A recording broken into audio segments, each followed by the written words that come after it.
hardware in a quick way, right? Then we will go for this classic synchronization problems, right? So let me wait for a few more minutes. Why? Because the students are still joining. We'll see if the count is better. Then it is productive, I guess. Why? Because it is very important topic, right? And only half the class is listening, and remaining half again they want me to repeat. No, it is not possible, right?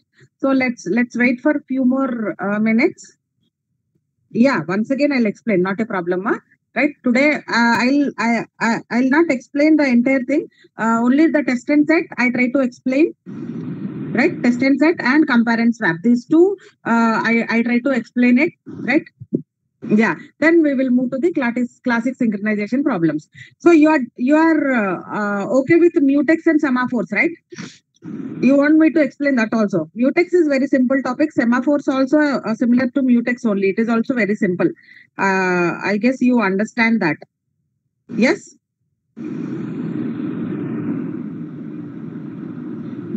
Mutex semaphores also you want me to repeat?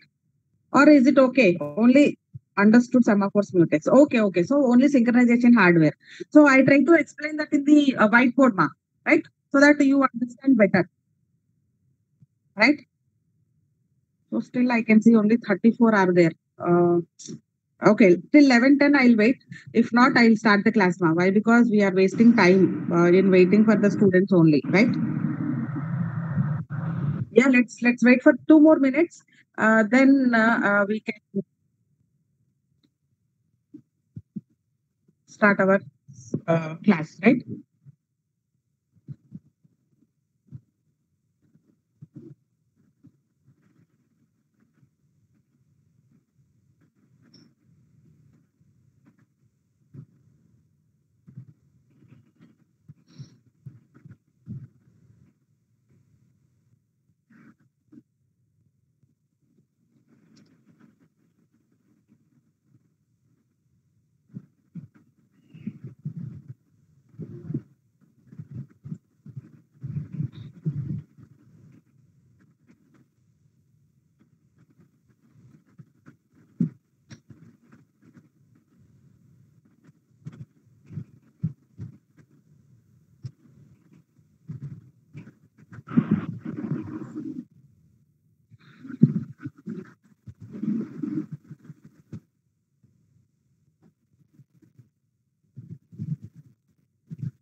Jahnavi, this will be the strength or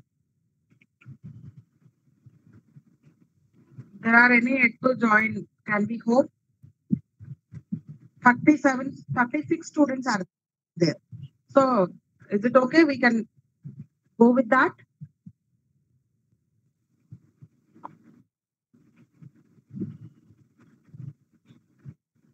Yeah. Okay. So let me connect the whiteboard. 1 minute.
Yes, ma.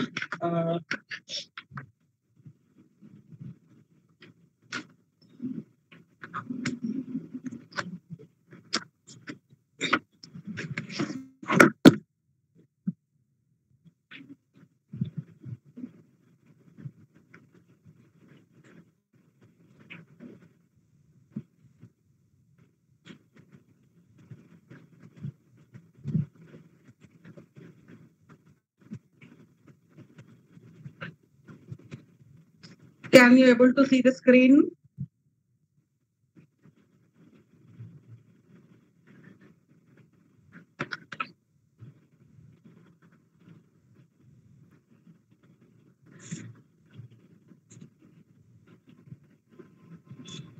Yeah.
Yes. Seema, when you see the synchronization hardware, right? So why we are using the synchronization hardware? Because whatever the Peterson solution we have given for the critical section problem, whatever the Peterson solution we gave for the critical section problem is not working properly for the modern computer system. That is not the feasible solution for the modern computer system, right? And also for the multiprocessor system, right? So for the multiprocessor system and for the modern computer system, right, the Peterson solution is not feasible, right?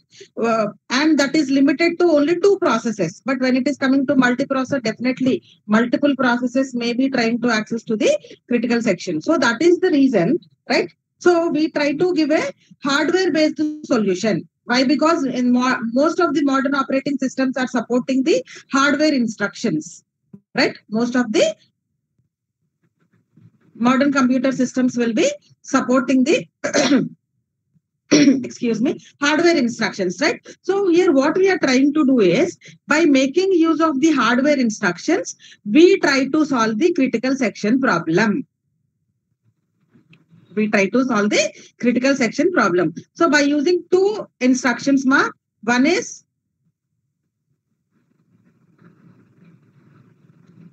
test and set. So this is one hardware instruction. The second one is compare and swap.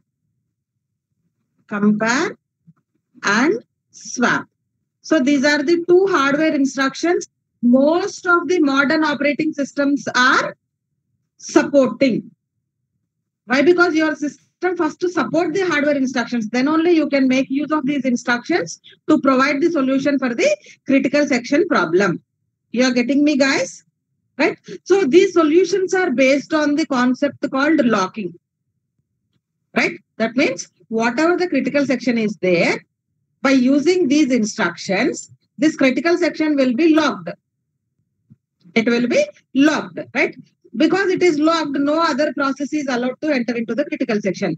Let's consider P1 is entered the critical section and after it locked the critical section. Now P2 is trying to enter because it is locked. Until unless it is unlocked, P2 will not be allowed to use the critical section. Right? Up to this, it is clear now. Now we will see how it is going to provide the solution for the critical section problem, right? Provide the solution for the critical section problem by using the test and set instruction, right? So if you see the definition, so what this instruction is going to do, if you see what this instruction is going to do, we'll see in the definition, right? So in the definition, actually it is a type boolean. It's a boolean type, right?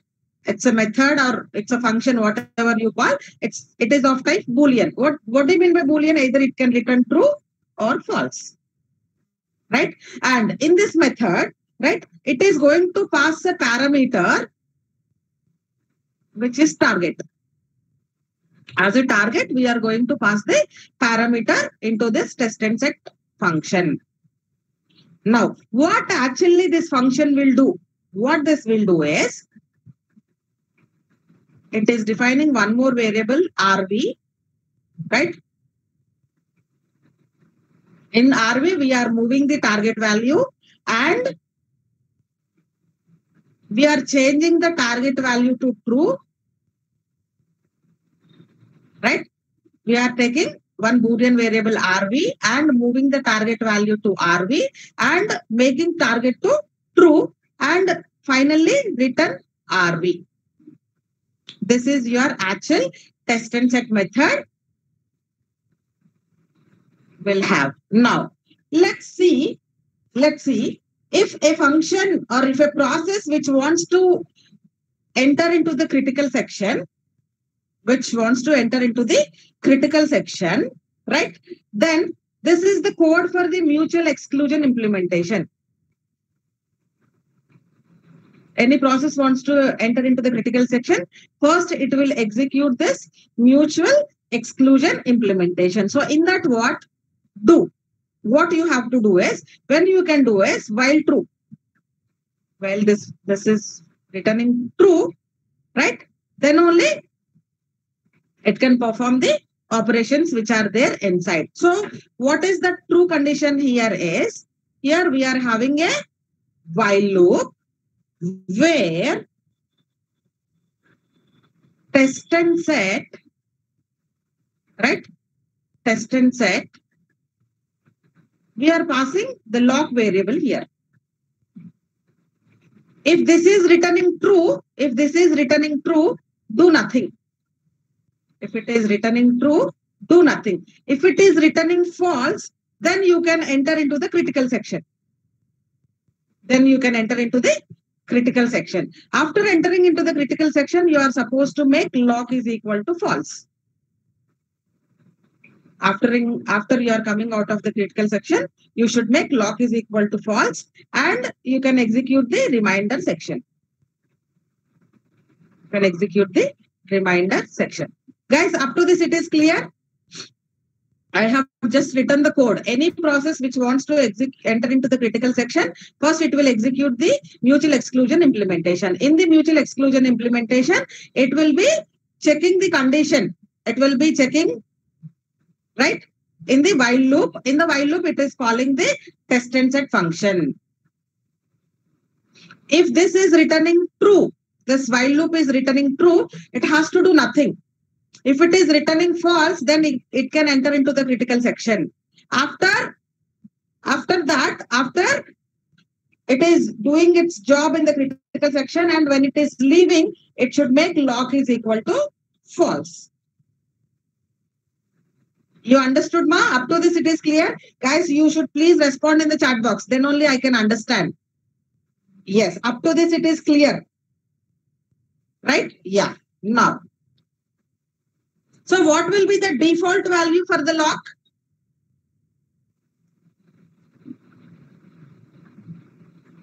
What will be the default value for the lock? False, right? So what is the lock now? Lock is equal to, initially it is written to false.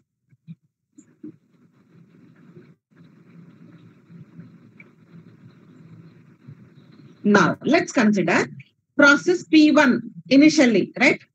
So first process P1 wants to enter into the critical section. Then what this P1 will do? P1 will try to execute this code. P1 will try to execute this code, right? Now, do while it is calling this function. So what is actually false now? Initially, it is false, right? Now, when it is calling this function, it will be passing this lock to the target value. It will be passing this to target value. What is the target now? What is the target now? False. Now, so this target value is returned to the RV. What is RV now? What is RV now? False. Right. Now, after executing this RV is equal to the target value, make target is equal to true. What is the target now? What is the target now? True. It is clear now. And what this function is returning? It is returning RV. What it is returning? False. Yes. So this function is returning false. While this condition is fails, it is returning false means what? The process can enter into the critical section. Clear up to this? Clear up to this, guys? Yes. Now, yes. Now let's consider P2 is trying to enter into the critical section, and now P1 is already there in the critical section. Now, can we allow P2 to enter into the critical section? No, it should not be allowed. Now you check whatever the mutual exclusion implementation is there, whether this implementation is allowing P2 to enter or not, right? Now, when P2 is trying to enter into the critical section, it will be executing this mutual exclusion implementation. Now, it is calling this function while test and set ampersand lock, right? It is calling this function, right? Now, when it is calling this function, what it is returning? What it is returning? Target. What is the target now? True. Why? Because P1 changed the target value to true. Now target is true. Target is moved to RV.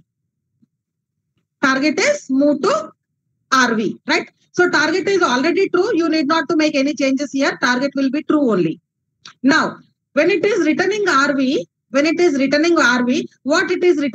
What this is returning for P2? Fast. What it is returning for? Yes, it is returning true. Now, when the P2 is trying to execute this mutual exclusion code, what this while function is returning?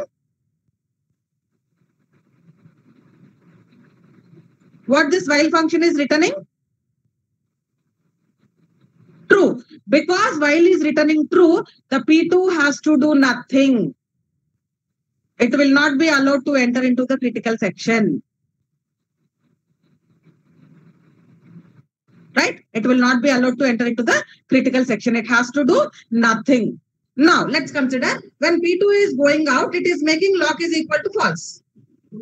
It is making lock is now P2 is trying to execute the critical section code because lock is equal to false. False will be returned to target. RV is returned false. Target will be true because RV is returning false. This condition fails. While is returning false, so that P2 now can enter into the critical section because P1 is coming out of the critical section. Now it is clear for you all, guys. Test and set.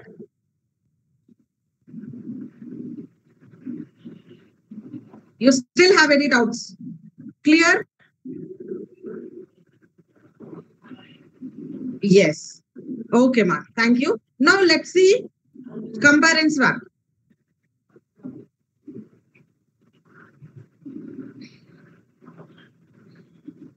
Now, if you see the compare and swap function, it is of integer type.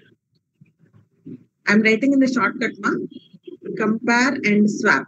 But in exam, you are supposed to write the implementation code, right? Just like in your textbook. Textbook lo ela unte ala rayandi, or else whatever the notes we are providing based on andulo ela unte ala rayandi, right? But for my convenience, I am writing it in the shortcut form. right? So here it is passing three variables: value, expected value, new value. Here value is passed as the parameter, expected and values are the direct values. Now, int temp is equal to value. So we are holding the value in the temp, right? Now, we are checking a condition here. If value is equal to expected, if value is equal to expected, then you should make value equal to new value. So when swapping can be done based on a condition, right? Based on a condition. When value is equal to expected, then only this is new value. This is new value. Then you have to swap value with the new value, right? Then what this function is returning is return temp. It is returning the temp. Now, see the mutual exclusion code. Do while compare and swap of log 0, 1 not equal to 0, do nothing. If this is returning true, do nothing. Right? Semicolon you should have, then only this will be done. It has to do nothing. Now, otherwise, it can enter into the critical section, make log is equal to 0 and execute the remainder section while true. Right. Right? You are getting me, guys? Right? Now, remember here log is the global variable which is initialized to 0. Up to this, it is clear for you all, guys? Yes or no? Yes. Now, let's consider I have the critical section. Right? P1 is trying to enter into the critical section. Right? Now, when P1 is entering, it should execute this mutual exclusion code, no?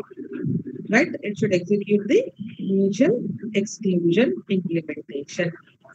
Now, what it is doing to while it should call this function. Right? When this is not equal to 0, right? When this condition is fails, then only it can enter into the critical section. Right? Now, what is the log now? 0 initially. Initially log is 0 only, no? Right? Now, when it is calling this function, value is 0, expected is 0, new value is 1. Now, we will be putting 0 in the temp. We are putting 0 in the temp. Right? You're getting me, guys? We are putting the value. We are putting the value in the temp. Initially, log will be 0 only, no? Right. Now, if value is equal to expected, if value equal to expected, what is happening? This condition is satisfied. Then value will be new value. Your value will be 1. What is the value now? 1. Right? If this condition is satisfied, right? If this condition is satisfied, right? Your value will be new value. You're getting me, guys? Your value will be new value. What is there in that? Now, what this function is returning? It is returning temp value. It is returning the temp, right? So what is the temp now? What the temp is holding? The value, right?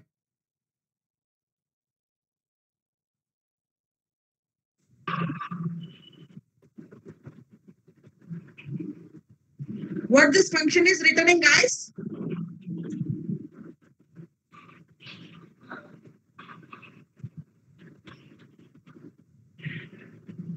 You should respond, Ma.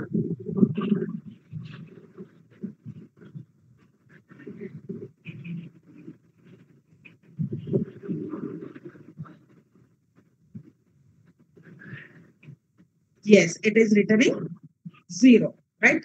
Now, when it is coming to this, while, one second, I'm able to see.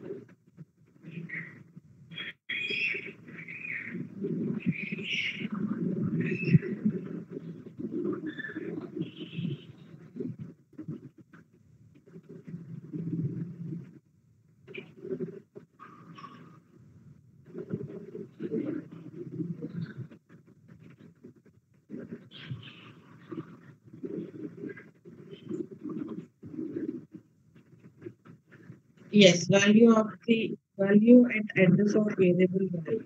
What is this, Anil? I didn't understand. Value at address of variable value.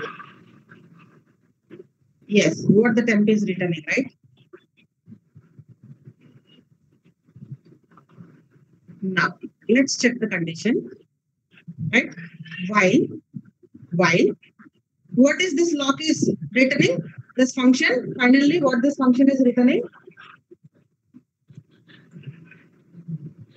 What this function is returning? 0, right? So while 0 not equal to 0, it is true or false? 0 not equal to 0 means it is returning false. You are getting me, guys? Because it is written in the temp, right? What is there in the temp? What we kept in the temp? 0, right? So it is returning 0. So while we are calling this, while this is returning 0, right? So we'll check the condition. 0 not equal to 0. It is true or false? This condition. Yes, if this condition is returning false, so that the P1 process can be allowed to enter into the critical section.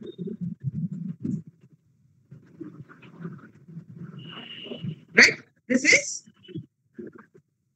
you're getting me, guys? The P1 will be allowed to enter into the critical section. After entering, it will make log is equal to 0.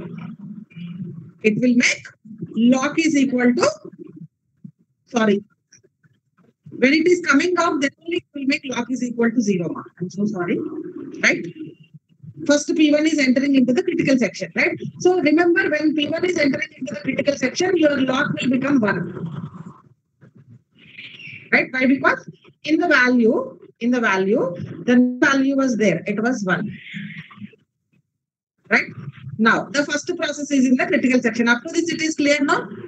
P1 process entering into the critical section. Up to this point is clear for you all, guys? Yes. Now let's consider P1 is already there in the critical section. Now P2 is trying to enter into the critical section. Now let's consider P2 is trying to execute the mutual exclusion code while it is calling this function CS, right?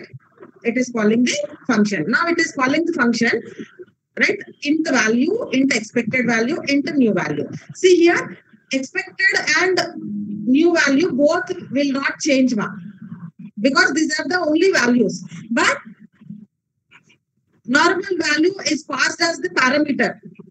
Normal value will be passed as the parameter, right? So it is passing the value as the parameter into this function. So what is the updated value now? What is the updated value? It is 1. It is 1, right? So because it is 1, this condition will not be satisfied. Temp is having 1 now. Temp is having 1. Why? Because we are changing now. Value will be holded in the temp. Now temp is equal to 1. And check the condition. If value equal to expected, value is 1, expected is 0. This condition is failing. So this swapping will not be done. And finally, it is returning temp. It is returning 1 for P2. It will return 1 for the P2. Now, when P2 is trying to execute, this while function is returning 1. So 1 not equal to 0, it is true. Because it is true, the P2 has to do nothing until it becomes false. When it will become false, when the P1 is coming out of the critical section and it is making log is equal to 0, then it will be false. So that after P1 coming out of the critical section, then only P2 will be allowed to enter into the critical section. Clear, guys?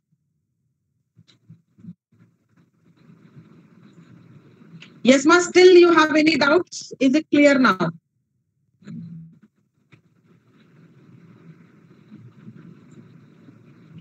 Okay. Shall I move to the next topic?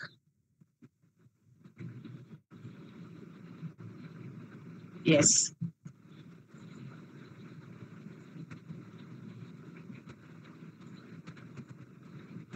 Let me open the PPT.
Am I audible, ma'am?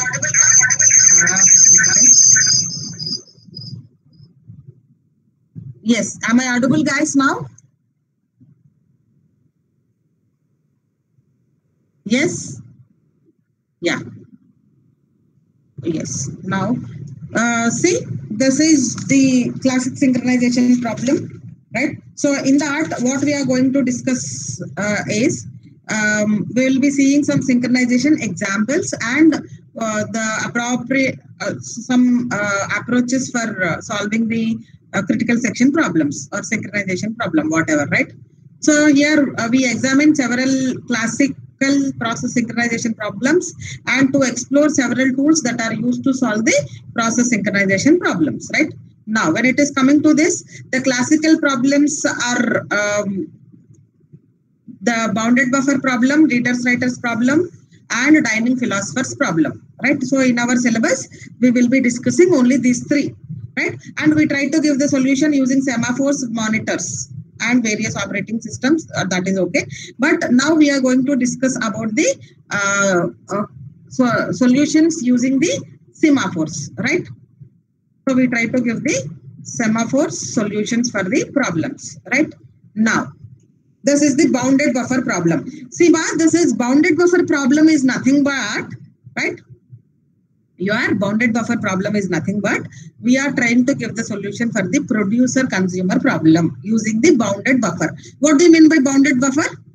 The buffer is having a fixed size, right? The buffer is having a fixed size. So there, what is the critical section problem is, see, what do you mean by producer consumer problem? Producer will produce the items, consumer will consume the items. But sometimes the consumer is trying to consume the item which was not yet produced. He is trying to consume the item which was not yet produced. So that situation has to be handled by using the semaphores. So how we are going to solve the problem using semaphores is, see, in the last class, I have shown you an example that if you want to execute the processes in some order, if you want to execute the processes in some order, right, there I am using the semaphores. So in the first method, I'm calling the signal, and in the second method, I am calling the wait. So that only if the first process completes, then only the second process will get executed. Do you remember that? If I want to execute my processes in some order by making use of the semaphores, I can do that, right? Do you remember that, guys? Whatever I explained in the last class? how we are going to do that is,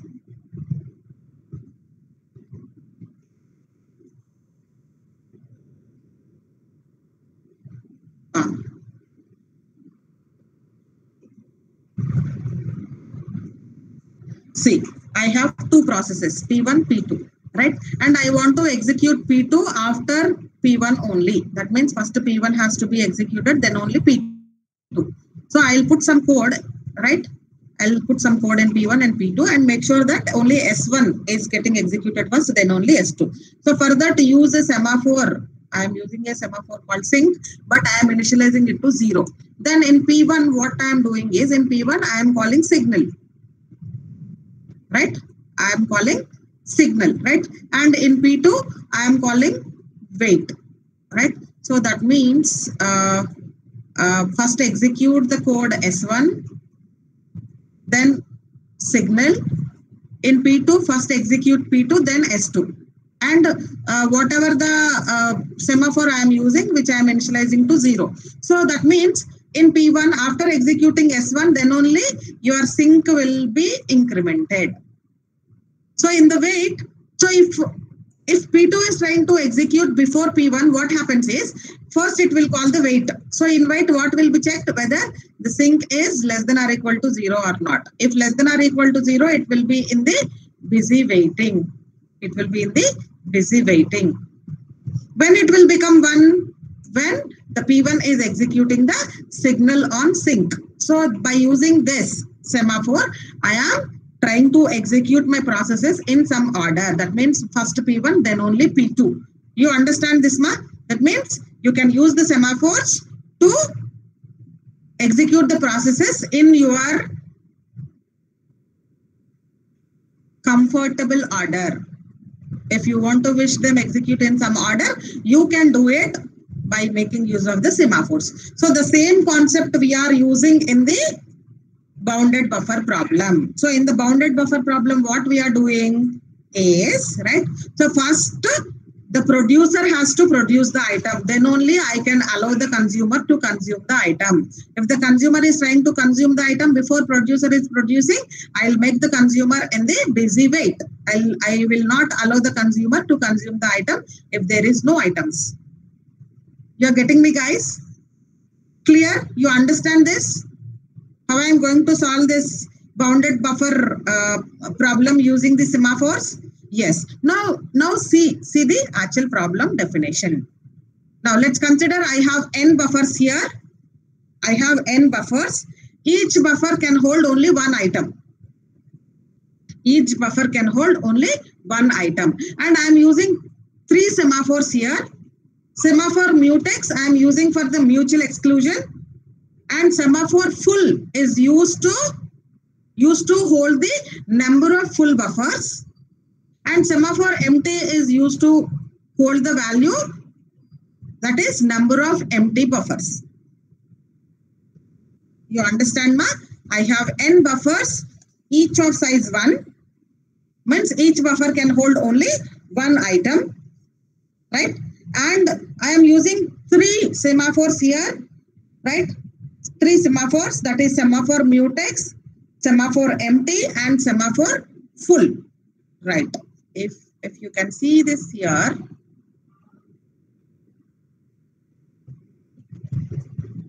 right? So bounded buffer problem.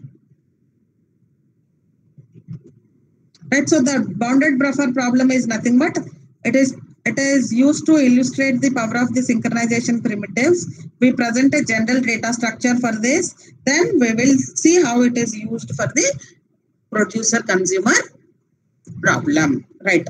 Now, if you see the data structure of the bounded buffer problem, will be having n. What is n? Number of buffers. Number of buffers. N number of buffers are there. Each size is 1. That means each buffer can hold only one item. Its size is 1. Now, we'll be using 3 semaphores, ma. SCMA semaphore We are using semaphore mutex, which is for mutual exclusion initialized to 1. Now, we'll use semaphore empty initialized to n. Why? Because initially all buffers are empty. So that is the reason I am initializing. So these empty and full are the counting semaphores.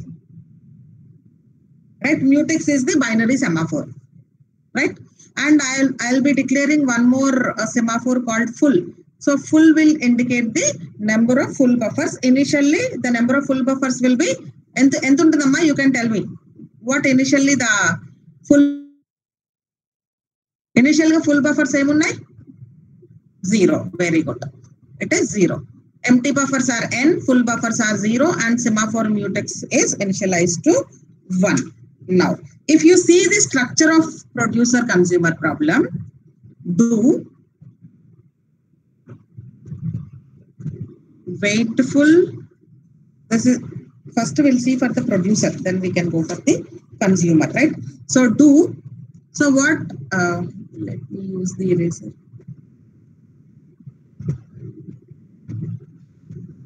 First, producer has to produce the item now. Undo.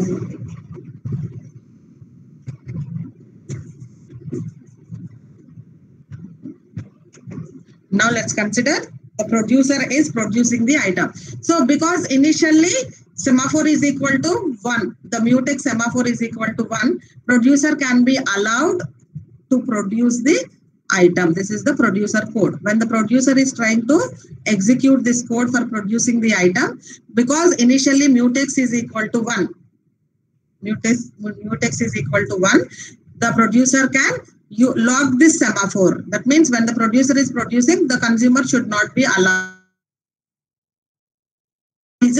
Right? When the producer is producing, he will first, what he will do is, he will produce the item,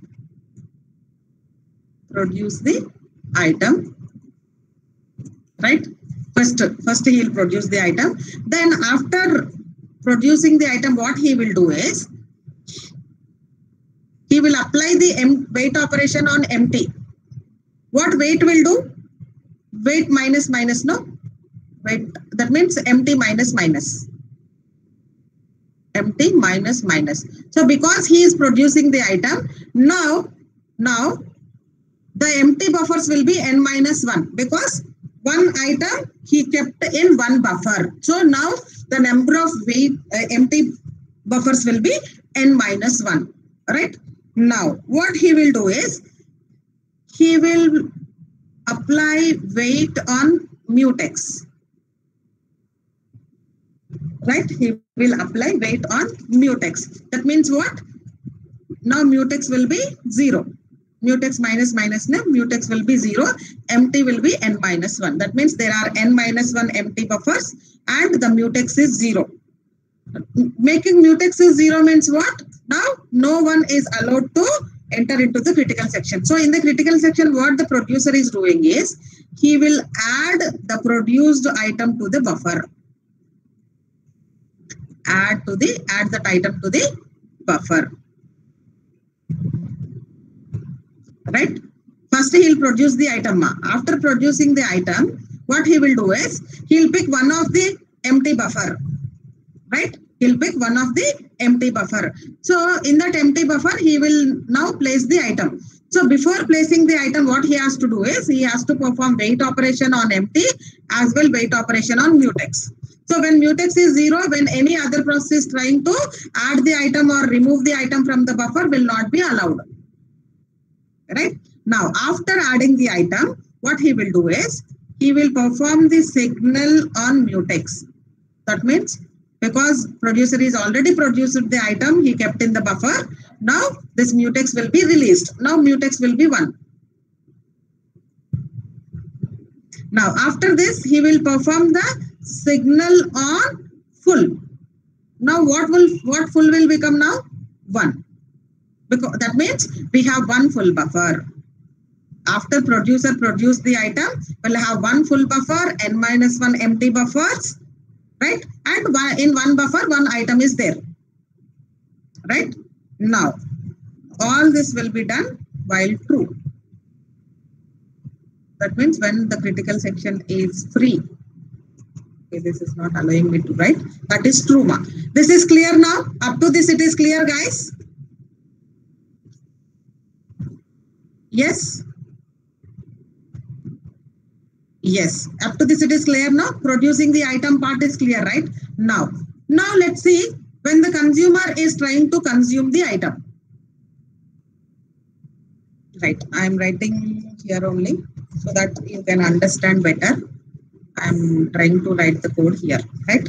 Now, what the consumer will do, he'll first what he has to do is, he'll check, is there any full buffers or not?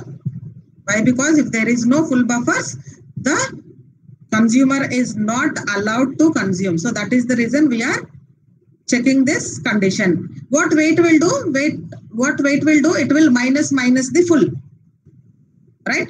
So when he is doing this, condition will be checked like whether the full is less than or equal to 0. It has to do nothing. That means if you have 0 full buffers, the consumer will not be allowed to consume the item. If you have any full buffers, then only the consumer is allowed to consume the item, right? So that is the reason this first wait operation will check for. Now, wait mutex. Why he is applying wait on mutex? Because he is trying to take the item from the buffer. That means it has to be atomic. That means when the consumer is consuming the item, it will not allow anyone to consume or produce the items on the buffer. Here, let's consider your buffer is the critical section. So that is the reason here the consumer will log the mutex. First, he will check whether is there anyone is accessing to the buffer or not. So that will be checked here. If the mutex is less than or equal to 0, the consumer has to do nothing. If the mutex is equal to 1, that means if no one is there in the critical section, then he will make mutex to 0, then only he will enter into the critical section. Now let's consider, because the producer produced one item, consider full is equal to 1. Right? Consider full is equal to 1 and mutex is equal to 1 because the producer produced the item. So this wait will succeed. Now the consumer will make full to 0 because we have only one full buffer and one full buffer. That one full buffer is going to be consumed by the consumer. So that is the reason he will make full is equal to 0 and he will make mutex is equal to 0. After that, what he will do is he will remove the item. From the buffer. So after removing the item, what he will do? He will signal the mutex. He will release the lock from the buffer. He will signal the mutex. After this, he will signal the empty. Why? Because he made one buffer empty, no? Now the empty buffers has to get increased. Right? He will take the signal on empty. That is while true. Understand, guys?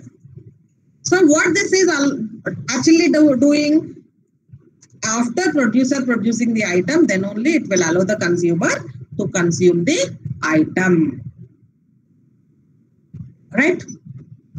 If there is, let's consider if there is no full buffers, it will not allow the consumer to consume. Let's consider if there is 0 empty buffers. Let's consider there are 0 empty buffers. That means all the buffers are full. Now you check. Producer code. What first producer will do? Wait empty. Wait empty means what? It will check whether empty is less than or equal to 0. If you have 0 empty buffers, that means all buffers are full, then the producer has to wait. This will be checked in this wait. If the empty is less than or equal to 0, do nothing. The producer has to wait until the consumer consumes one item so that the empty will be 1, then only the producer is allowed to produce the item. Clear now, guys? Yes, ma? Clear for you all? The producer consumer problem? That is, you can call it as bounded buffer problem. Yes?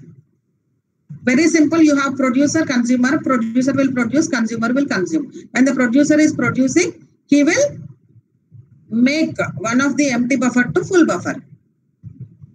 When the consumer is consuming, he will make one of the full buffer to empty buffer. And when there is no item, no consumer is allowed. When all the buffers are full, no producer is allowed. That's all, right?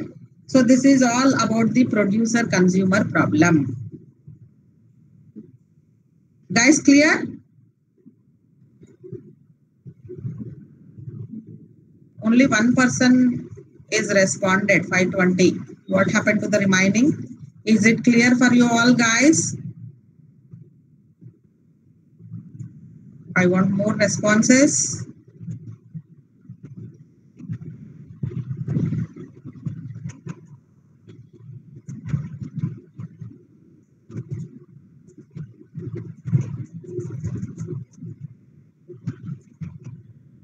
Only 4 members are there active in my class.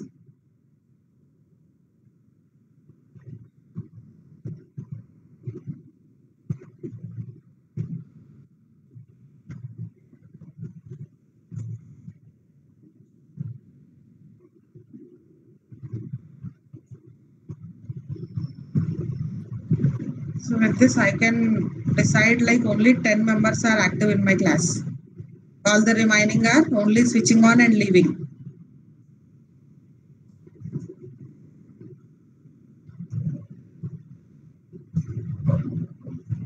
Yeah, guys, let me take a break for 2 minutes. I'll have some water and come. Then we will see the readers writers problem. Then we will see the dining philosophers problem if time permits. Right?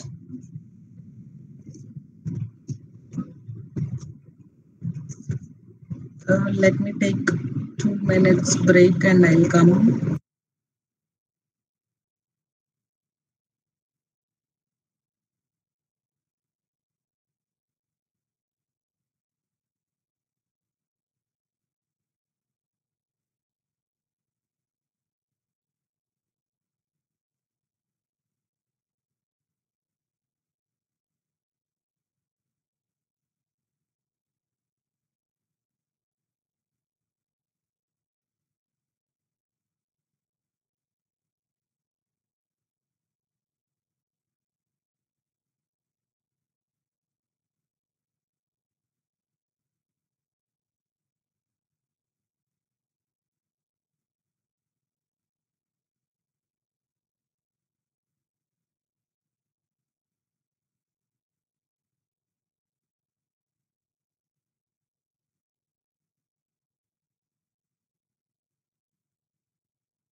Yes, ma.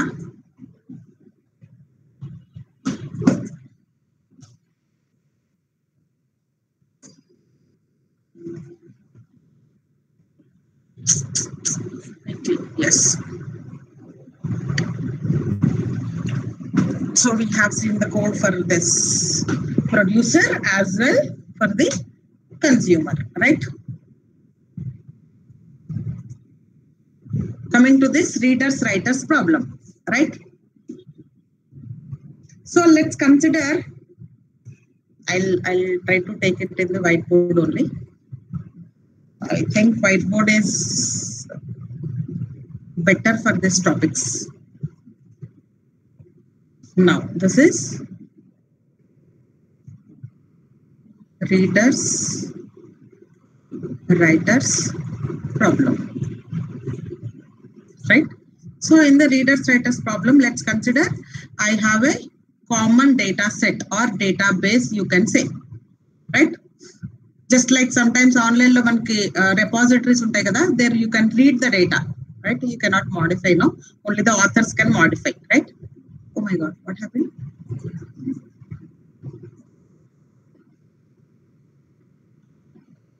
Yeah, so we have a readers writers problem, right?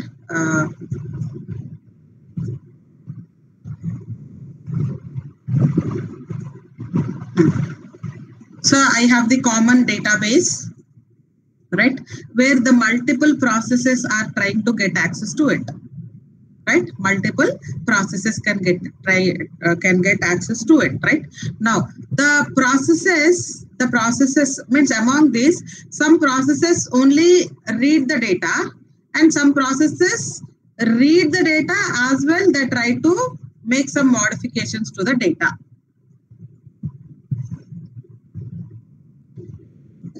right? Suppose a database is to be shared among several concurrent processes. Some of these processes may want to only read the database, whereas others may want to update, right? So how you are going to distinguish them? The processes which only wants to read the data, call them as readers. The processes which wants to only read the data, call them as readers. Who wants to read the data as well, make the modifications, call them as writers. So that is the reason you can call it as readers writers problem, right? Now remember, if two readers trying to access the shared data, there won't be any problem because they are only reading, right? It will not affect the database. If two or more readers are trying to read the data at a time, because they are not making any changes to the data, there will not be any problem. But if a writer and some other processes, so the other processes can be a reader or writer, are trying to access the data simultaneously, then the problem will come, right? If two or more readers are trying to access the data simultaneously, no problem. But if a writer and a reader, or if a writer and a writer are trying to get the access to the data simultaneously, then that will be a problem. Why? Because the writer will update the data that may affect the operation of the other readers or writer, whatever, right? They'll be reading some wrong data, right? That kind of problems may come. So that is the reason what we are trying to do is whenever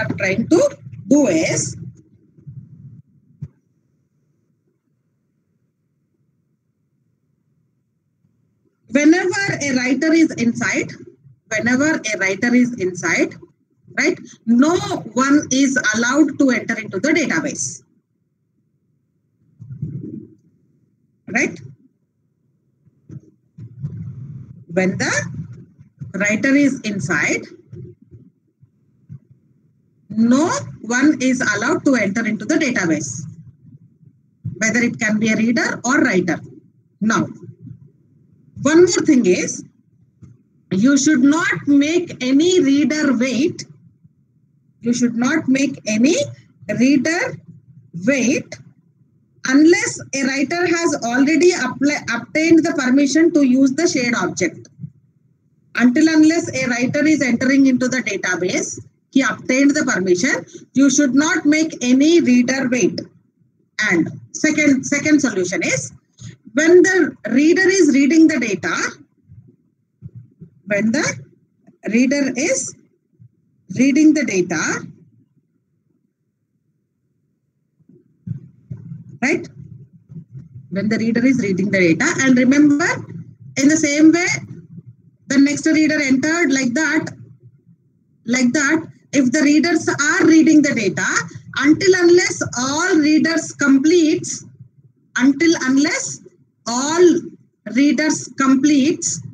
you should not allow any writer to enter into the database. Two things here, ma, right? Let me, yeah.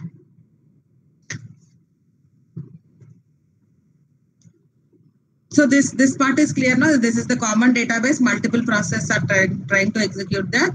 So the process who wants to read, call them as readers, and the process who wants to write, call them as writers, right? And when multiple readers are reading simultaneously, there will not be any problem. But the writer is writing, right? When the writer is writing, allowing a reader or a writer to access the database simultaneously will be a problem. Right? So this synchronization problem, you can call it as readers-writers problem. Right? Now, actually this readers-writers problem has different variations, right? Which are involving the priorities, right? So, but in your syllabus, we are going to see the two problems, you can call it as first readers-writers problem. Readers-writers problem. You can call it as, it is the simplest form. This is the simplest one. And you have second readers-writers problem. Right? You have the second readers-writers problem. So let's say, what is the first readers-writers problem? That is, what this will tell you is, no reader be kept waiting unless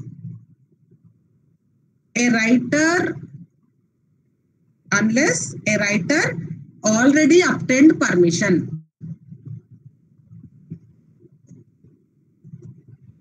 Ante unless the writer is entering into the or using this database, unless a writer is using that database, no reader kept waiting. Ante local reader unnar anukondi, you should not make any reader wait. But unless a writer is inside, then only you can keep the readers outside. That means the first will tell you that if a writer is inside, no reader is allowed. And second is, if the reader is inside, right? If the reader is inside, you can allow any number of readers, but unless all readers come out, no writer is allowed. You understand this? No reader kept waiting unless a writer already obtained. When the writer is inside, no reader is allowed. But if the reader is inside, you can allow any number of readers, but unless all the readers coming out, no writer is allowed.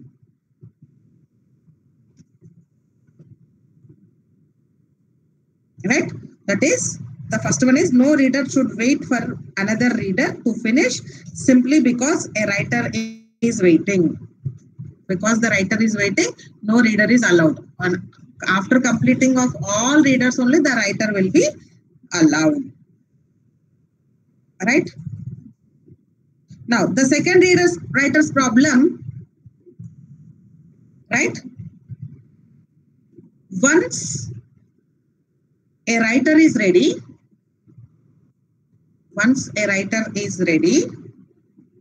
waiting for the access, right?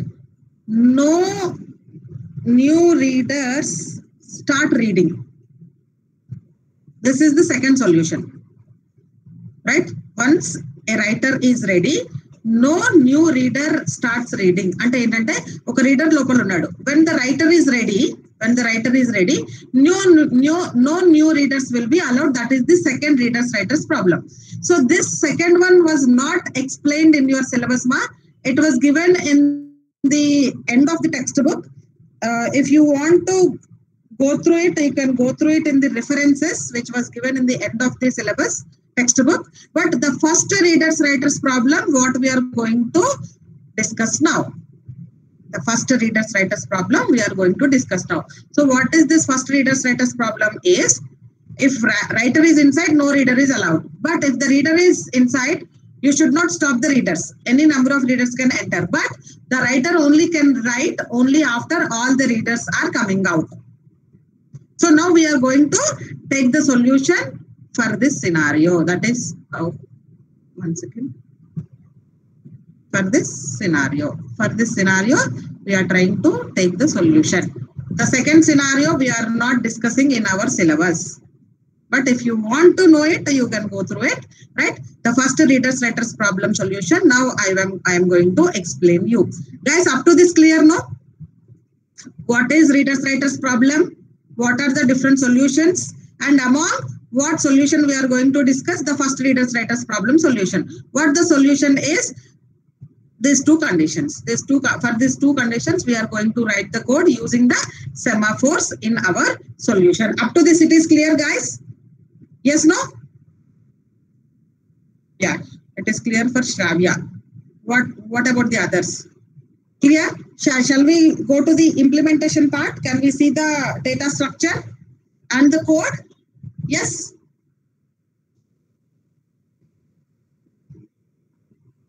Yes. Right. See, a data set is shared among the number of concurrent processes. Readers means only can read, do not perform any updates. Writers can do both read and write. What is the problem is allowing multiple readers to read at the same time, right? Will not make any problem, but only one single writer can access to the shared data at a time. That is okay. Several variants are available, but in our that we will be seeing only one. So in that it is using two semaphores. Semaphore read rate mutex. This is for both reader and writer, which was actually initialized to 1.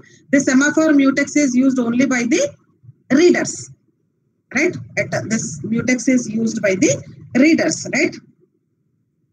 And the count will tell you number of readers inside the critical section. Clear, guys? Read rate mutex is used both by the reader and the writer. Mutex is used only by the reader, right? And the count is indicating the number of readers inside the critical section, right? And remember, guys,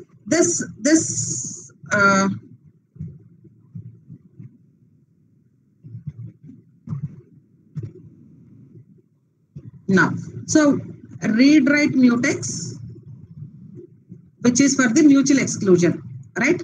It is initialized to 1. And we have mutex, which is used only by the readers, which is initialized to 1. The count variable is initialized to 0. Initially, the count is 0, right? Now, remember, this read rate mutex is used by the writer. It is used by the writer and the first reader and the last reader. Why? Because when the first reader is entering, he will lock the mute so that no writer is allowed. And when the last reader is leaving, he will release the lock so that the writer can enter. And when the writer is entering, he will lock so that no reader is allowed. See, this read write mutex is used by the writer and the first reader and the last reader.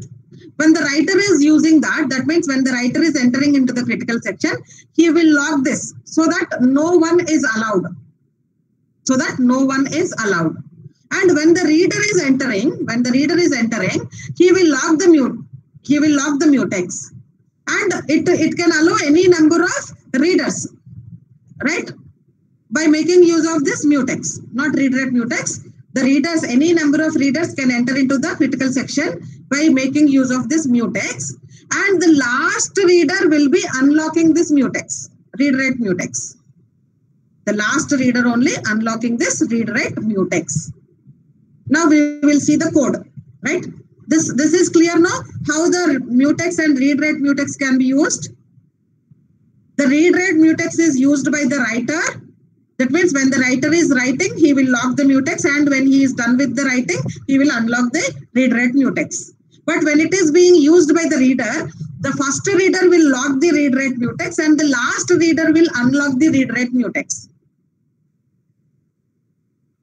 And the normal mutex is used by all the readers, all the remaining readers, right? So let's see the code now. The definition is clear now, guys. It is using 2 semaphores and 1 count variable. Count will tell you the number of readers in the critical section. Guys, the description is clear now. Can I move to the explanation part? We'll see the actual implementation code. Yes?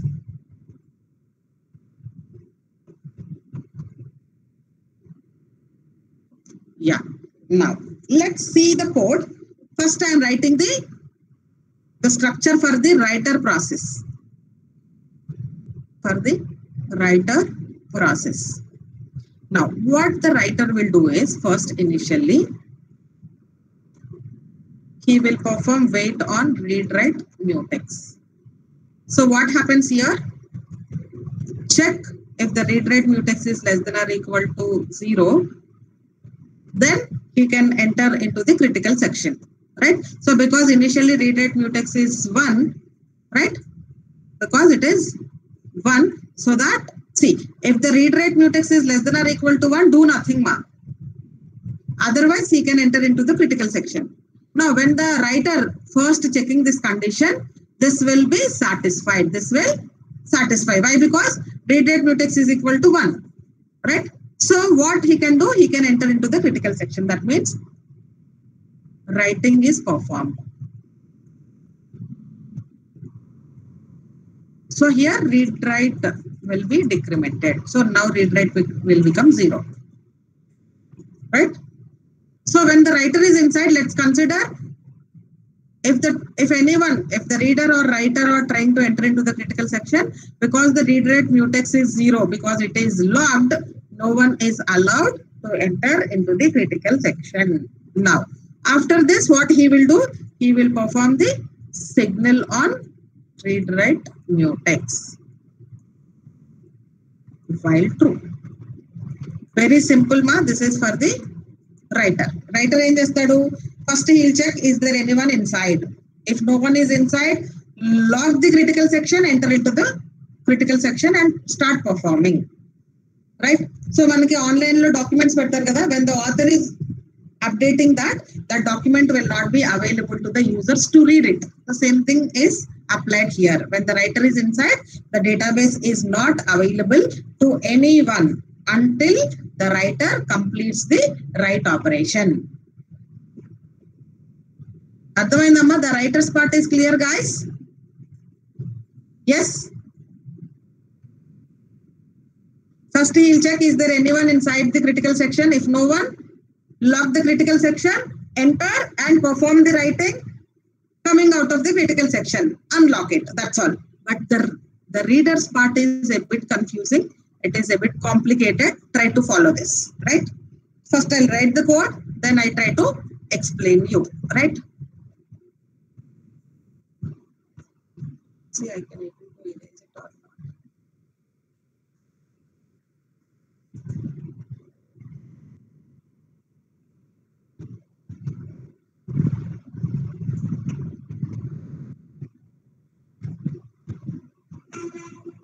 Why it is not erasing?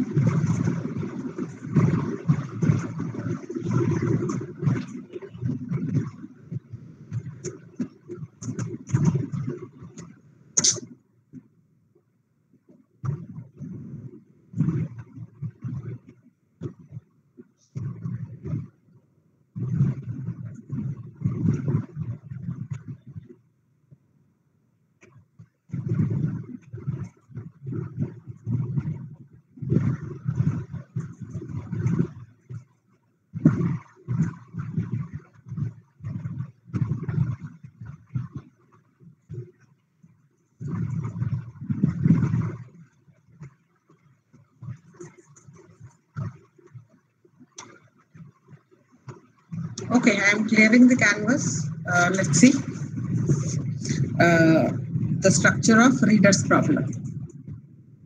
Okay.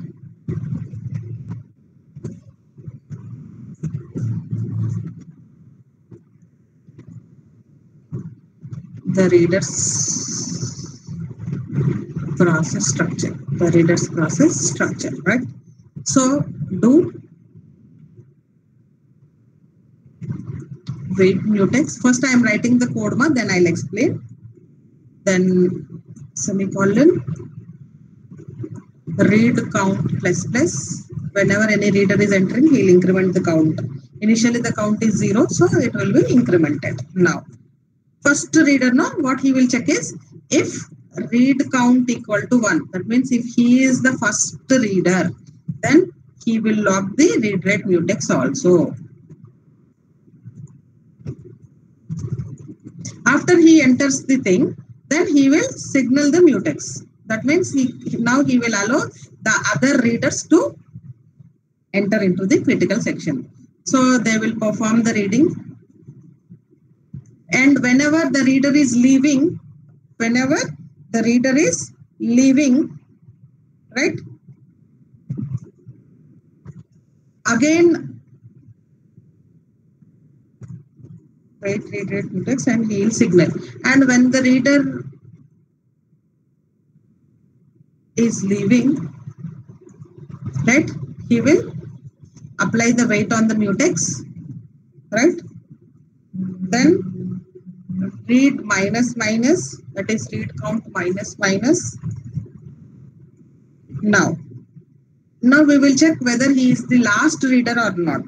If the read count is equal to 0,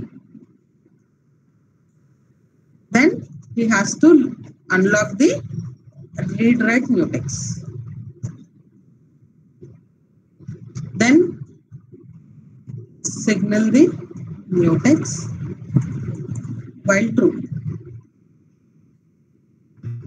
So this is the code for the reader's process, right? So let's consider initially what are the values. The read write semaphore is 1, read write mutex semaphore is 1, and mutex semaphore is 1. The count is 0. This is the initially. Initially, there is no one in the critical section, right? Now, let's consider the first reader. The first reader is trying to enter into the critical section. So, he will check wait mutex. He'll check whether the mutex is less than or equal to 0. If it is less than or equal to 0, he has to do nothing because someone is using the mutex. Someone, right? Then if this is less than or equal to 0, then he has to do nothing. If this condition satisfies, then what he can do is he will increment the count. Now the count will become 1. Right? The count is 1. Now again what he will check is if he is the first reader, if no one is there and he is the first reader, then what he has to do is he has to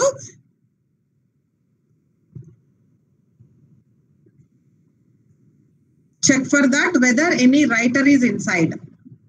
He has to check for any writer is inside. If the writer is inside, he will not be allowed. If no one is there, the read rate mutex will be 1, so that he will perform on that. He will make the read rate mutex equal to 0 now. He will make the read rate mutex to 0, 1. Then he will release on mutex. Why he is releasing? He is reading. When he is reading, he can allow any number of readers now. The mutex is used only by the readers here. So that now he will make mutex equal to 1. Read rate mutex is 0 only, but mutex equal to 1. He is reading now. Now, when the second reader wants to enter, he will perform on the mutex. Right? He will perform on the mutex. Right? You are getting me, guys? What do you mean by waiting on the mutex? Again, he will make it a 0. He'll make it 0, right? And the readers will be reading, and finally they will, whenever they are leaving, they will make reader count minus minus. After reading is performed, right? mutex will be mutex minus minus, right? That means he is leaving now. He is leaving now. Then read count will be decremented because he is leaving. So after all the readers are leaving, after all the readers are leaving and he is the last reader, how that can be found whether he is the last reader or not? For the last, when the count becomes 0, that means the last reader will check the condition if the read count is equal to 0. If the read count is equal to 0, that means he is the last reader. What he has to do? He has to release the lock, the read rate mutex lock on the database. So he will release the lock. Now he will make read rate mutex to 1. And now the signal will be also 1. The signal is also will be 1, right? The signal mutex will be done. And now all the readers are done with their reading part and they are coming out. Right? All the readers are done with their job and coming out. Again, the read rate mutex will be 1 and mutex will be 1. Now you can allow the writer to enter into the critical section. Clear, guys? Clear?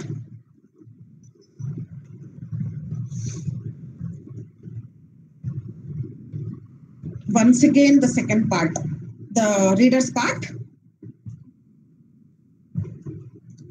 Yes, okay, now.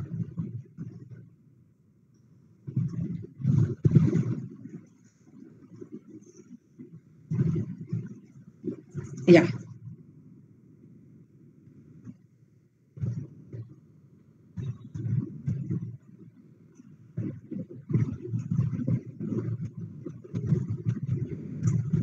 Once again, now. See?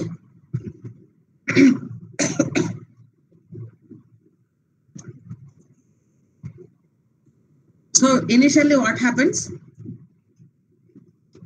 First reader. Let's consider the first reader is trying to enter into the critical section. First he will apply the mutex, wait operation on the mutex. That means he will check any reader is in, anyone is inside. He'll check anyone is inside. That means he is the first reader or not, right? So he will perform this wait on mutex, right? So when he is getting performed, your mutex will be 0. He'll make the mutex is equal to 0 now. Then what he will do is he will increment the read count. That is, the first reader is entering the critical section. The reader 1 is entering the critical section. Now, when he is entering the critical section, this condition will be checked. If read count is equal to 1, that means if he, after incrementing, if this read count is equal to 1, that means if he is the first reader, then he will log the read rate mutex. He will log the read rate mutex. That means no writer is allowed inside. With this operation, he is locking the read rate mutex. That means no writer is allowed inside because the read rate mutex is used by the writer and the first reader and the last reader, right? So he will be locking this. So when this is locked, no writer is allowed inside. Now, so how he is locking? By making it to 0, because initially it is 1, he is making it to 0. Then what happens? Signal mutex. So he entered the critical section. After entering, he will release the mutex. Releasing the mutex lock means what? The readers can allow. Right? Now the second reader is trying to enter. What he will do? He will perform the wait operation. He'll perform the wait operation on the mutex. Yes, reader can be allowed. Now read count. Now read count will become 2. Right? If this condition is failing, so that this wait mutex cannot be executed. After entering R2, he will release the lock on mutex. That way the reader has entered the critical section. Now let's consider The readers are done with their reading part. Now they want to leave. Now they want to leave. So when a reader wants to leave, first what he will do is, he will lock the mutex now. Now let's consider 3 are there inside. So now R3 wants to leave. When R3 is leaving, he will first lock the mutex. He will lock the mutex. So he will make the mutex is equal to 0. He will make the mutex equal to 0. Then he will decrement the count. So why I am locking this mutex while leaving also is to perform the operation on read count. It has to be atomic. So read count it involves 3 conditions. Register by making use of registers. It involves 3 instructions. They has to be atomic. Otherwise, they may lead to the race condition. So that is the reason I am locking the mutex here. Right? By locking the mutex, he will perform the read count minus. Now the count is 2 because the third reader is leaving. Check the condition. Read count is equal to 0. No. So this will not be done. After leaving, it will be released. The mutex lock will be released. Now let's consider R2 wants to leave. Now he will lock the mutex, read count. Now the count is equal to 1. Right? Check the condition. Condition fails. He will leave and he will signal. Now R1. Now the third last person is leaving. He locked the thing, read count. Yes, the count becomes 0 now. If the read count is equal to 0, because he is the last reader, he has to unlock the read-write mutex. He has to unlock the read-write mutex. After unlocking the read-write mutex, unlock the mutex and leave. This is how the reader's process will work. Clear now? Clear ma now? Have you understood? Guys, it is clear for you all the readers writers problem, or you have any doubts still?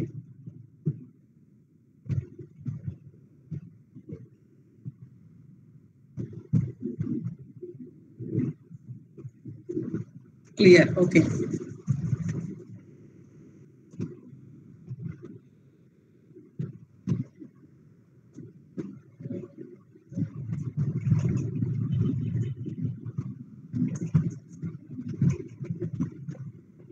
Let's see the next problem. So the readers writers is clear for you all, guys.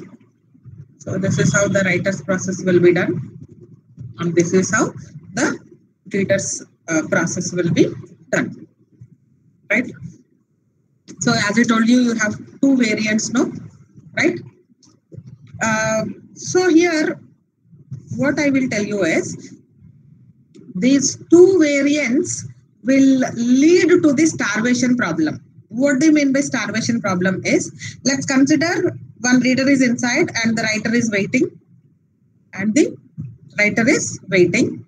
The first solution problem I am telling you, when the reader is waiting, when the writer is waiting and the readers are inside. So if the readers are keep on joining, the writer will never get the chance. With the first variant, the problem is, if the readers are keep on joining, the writer will never get the chance. Right? The second one is, if the writer is ready, right? No readers are allowed to read the data. If the writer is ready, no readers, right? So that means what? Writer process is getting executed, right? What we do is, we will not allow the readers to read the data. And that way, if the writers are getting the chance to keep on making the modifications, the readers will never get the chance. So these are the 2 problems, or these 2 variants are leading to the starvation problem only. What is the drawback with this readers writers problem, guys? What is the problem with readers writers process, or yes, starvation? Why the count is reducing, ma? I saw 44 members and they are leaving. I don't know what is the reason, right? Important topic అని చెప్పినా కూడా వస్తారు వెళ్ళిపోతారు. I don't understand. మరి వాళ్ళకి అంతకన్నా అంత personal పనులు ఏమున్నాయో నాకు అర్థం కాదు. So coming to this dining philosopher problem, the third one is dining philosopher problem, right? So first I'll explain you what is this problem statement. Then we try to give the solution for this dining philosopher's problem, right? Consider 5 philosophers who spend their lives, right, in thinking or eating. So either philosophers unarama, they are sitting on the table, on the dining table, right? While a lifetime lo వాళ్ళు చేసేది ఏంటంటే they have to do only 2 things. Either they can think or else they can eat. And we have the food, the rice in the middle of the dining table, right? Consider it as the critical section, the common rice. Excuse me, right? Either they can eat or they can think. So the philosophers share a circular table surrounded by 5 chairs, right? Each belonging to one philosopher. In the center of the table, right, is a bowl of rice. We have the bowl of rice in the center of table, and the table is laid with 5 single chopsticks, right? It is laid with 5 single chopsticks, and each philosopher is having their own plate, right? Now, when a philosopher thinks, she does not interact with her colleagues. When the philosopher thinks, she does not interact with her colleagues. When she is in the thinking state, right, it will not communicate with any one of its neighbors or colleagues. Excuse. From time to time, a philosopher gets hungry. Remember, to eat, the philosopher needs both the chopsticks, left side and right side. And when a philosopher wants to eat, make sure that his right side philosopher as well the left side philosopher are in the thinking state. Then only the chopsticks will be available, no? Right? Now, if for time to time a philosopher gets hungry and tries to pick up the 2 chopsticks that are closest to her, right?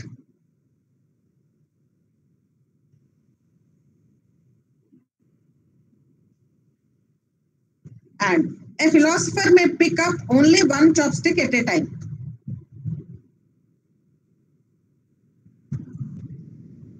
Right?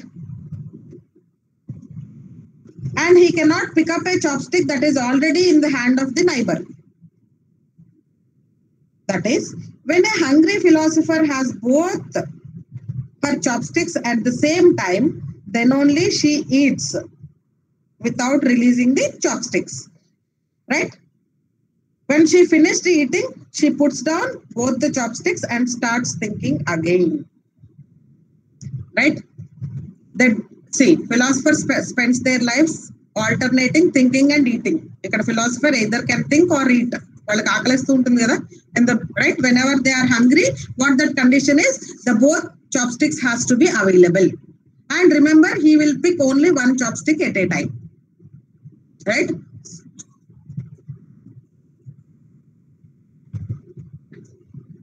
And here our what we make sure with this algorithm is no philosopher starve for the food. That means ఎవరు ఆకలిగా ఉండకూడదు. Every philosopher should get the chance to eat. Right? You are getting me, guys? We have a dining table. 5 chairs are there. In each chair, one philosopher is there. They have the food in between, and they has to be in the thinking state or the eating state. But remember, when they want to eat, the both side chopsticks has to be available. That means when that person is eating, their neighbors, the neighbor colleagues has to be in the thinking state. Then only the chopsticks will be available, no? And after eating, right? After eating, he will put down the chopsticks so that the others will get the chance to eat the food. Right? So here the rice bowl is the data set I am telling. We have the common data set. So what they share the data? They share the bowl of rice. And here the chopsticks are the semaphores.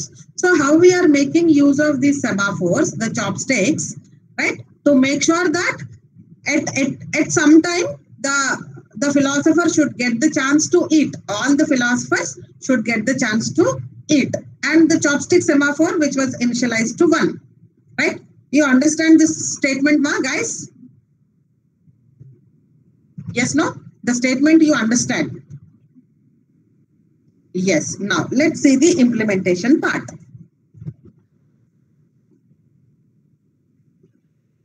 Now, right?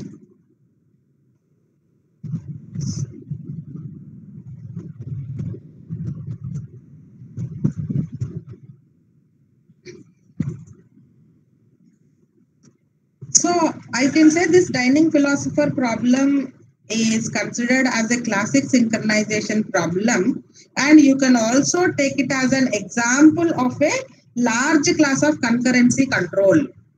Right? So it comes under the large class of concurrency control. Right?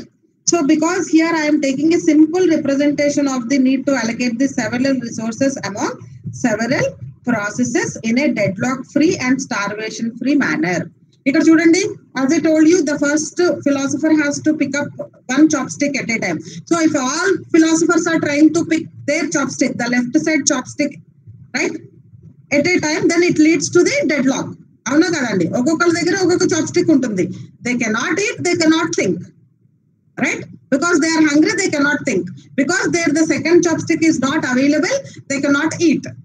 That leads to the deadlock situation. So here I have taken only 5 philosophers, but in real time, in your systems, right, you might be having several resources where several resources among several processes, and you have to assign the resources to the processes in such a way that, right, there is no deadlock and there is no starvation problem.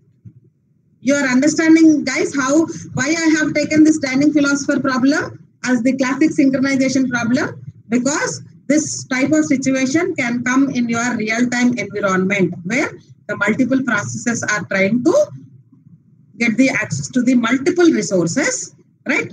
Multiple resources. Then you have to be in a position to give the solution to that without leading to the deadlock and without leading to the starvation problem. Right?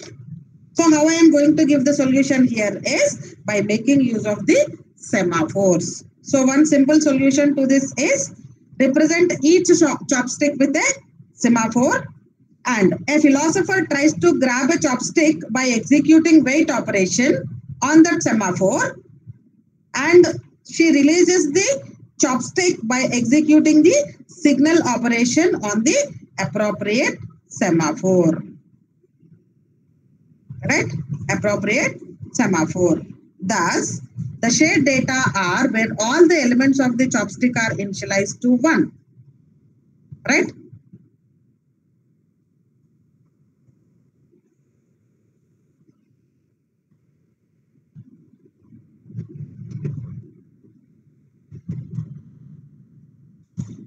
What happens initially when the philosopher wants to eat the food, right? First, what he will do is do weight chopstick on I. So he will first pick his chopstick. the philosopher 1 అనుకోండి, right?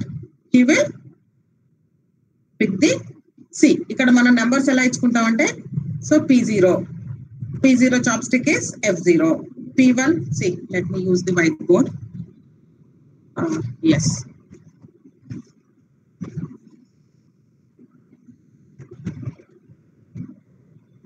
So I have the table and 1,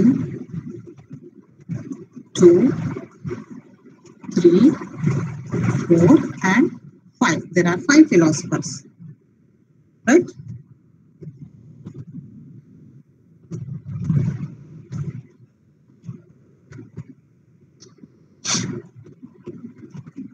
Let's call them as P0, P1, P2, P3 and P4.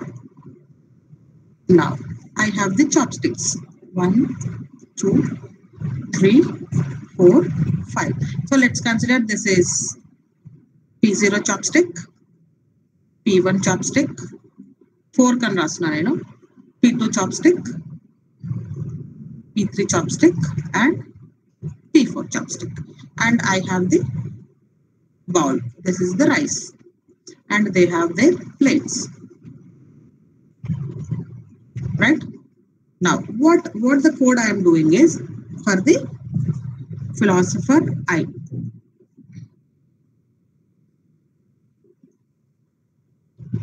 First, let's consider P0 wants to eat. Now, what he will do is do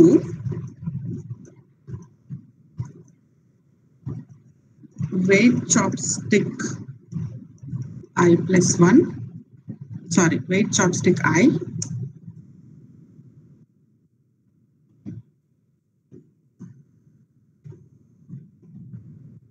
Weight chopstick I.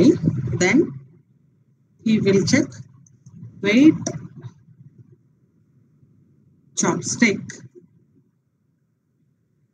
I plus 1 percentile 5.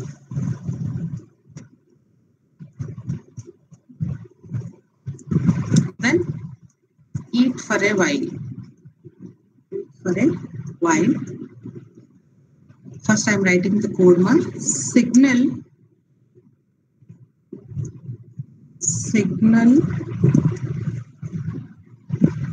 chopstick I. Signal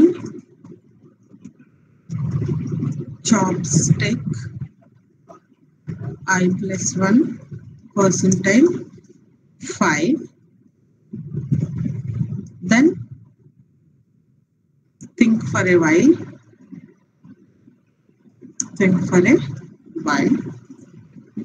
Yes. See guys, here remember, as I told you, first he'll pick its left hand side, no? So he will have the fork in his left hand. Very sorry. Don't get confused here. This is F1, F2, this is F3 and this is F4. First he will pick his left hand, and left hand side is his chopstick and right side is his neighbor chopstick, right? So for according to this algorithm, I should give the numbers that way. First he will have the left hand side he will pick, then right hand side he will pick, right? So first, what the first philosopher will do is, guys, you understand what the change I made? First he will pick his left side chopstick. That means left side will be considered as his chopstick. So that is the reason I gave the numbers accordingly, right? Yeah. Now what he will do is, so first he will apply weight on the chopstick I. That means first he will pick the chopstick 0. So this will be checked whether his left side is available or not. If available, he will pick his chopstick. By making it unavailable, he will lock the chopstick I. So F0 will be locked. Right? He is picking that. Now he will check whether his right side chopstick is available or not. If the right side chopstick is available or not, how it will be checked? Chopstick I plus 1. Right? I plus 1 is F1. So 1 percentile 5 is 1. Right?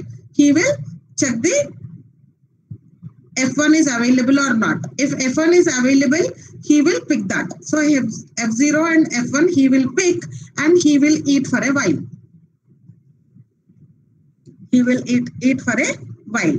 Then after what he will do? He will release the chopstick I. He will release the chopstick I and he will release the chopstick I plus 1. That is, he will release F0 first, then he will release F1 first. Right? He will release F1 first. Right? Then after releasing what? He will go to the thinking state. Now let's consider while P0 is eating, right? While P0 is eating, P1 and P4 has to be in the thinking only. They will not be allowed to eat. How that can be done? Let's check now. Let's check for P1.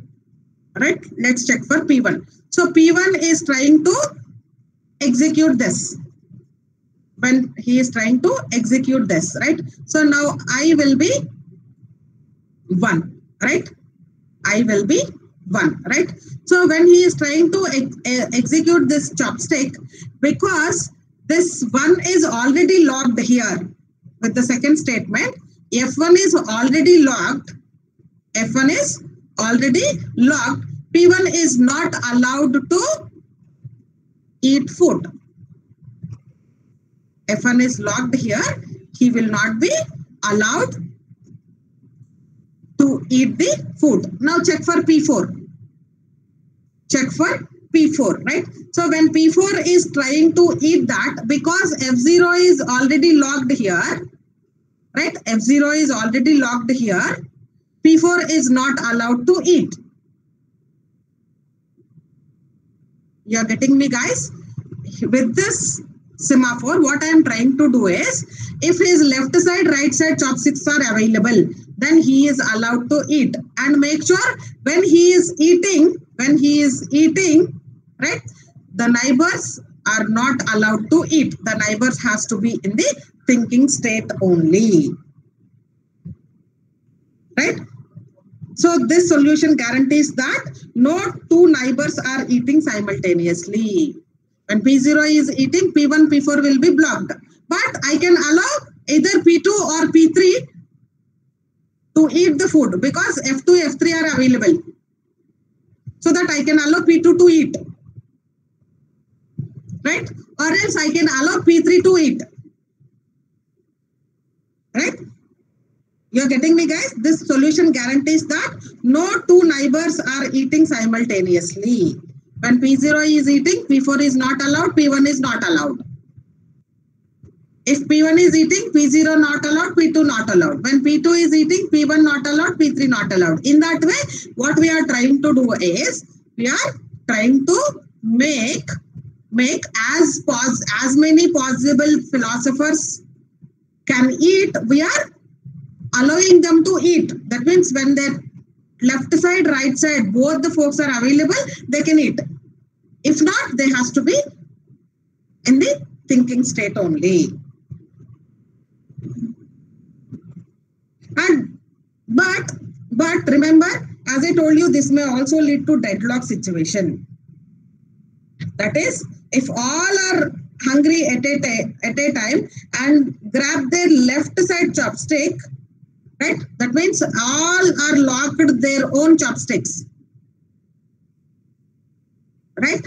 The left side is locked. So their right side will never be available. So no philosopher can eat. They will be waiting for their right side chopstick will be released and that will never get released because that was already blocked. So that I can say this is leading to the deadlock problem. Right? But we have so many remedies for deadlock problem. That is, here I have given you 3 solutions for the deadlock problem. Allow at most 4 philosophers to be sitting simultaneously at the table. Right? 5 unna kuda, we allow only 4 to sit at a time. Right? అంటే one table will be left. So their left side, the right side, అవి ఎప్పుడు available ఉంటాయి. So that means we are trying to break the loop. ఇక్కడ 5 కాకుండా we are making one philosopher make the chair empty, right? Only 4 we allow them to sit. So because here there won't be any loop, these 2 can eat first, then they may release their left side and the right side. That way we will make sure that no deadlock is happening. And allow a philosopher to pick up her chopstick only if the both side chopsticks are available. So when I can allow this is when he can lift his left side chopstick is when his right side chopstick available only. Right side available unteni left side the pick cheyadaniki allow cheyali. Again, to do that she must pick up in a critical section. Ikkada kuda now use another solution, that is I can call it as asymmetric solution, that is an odd numbered philosophers pick up first her left side chopsticks and then her right side chopsticks, whereas even numbered philosophers will pick up her right chopsticks first, then her left chopstick later.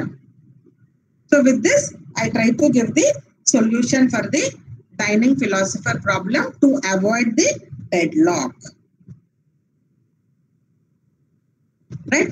Now, for this problem, I try to give a solution by making use of the monitors, right? Which is freedom from the deadlocks.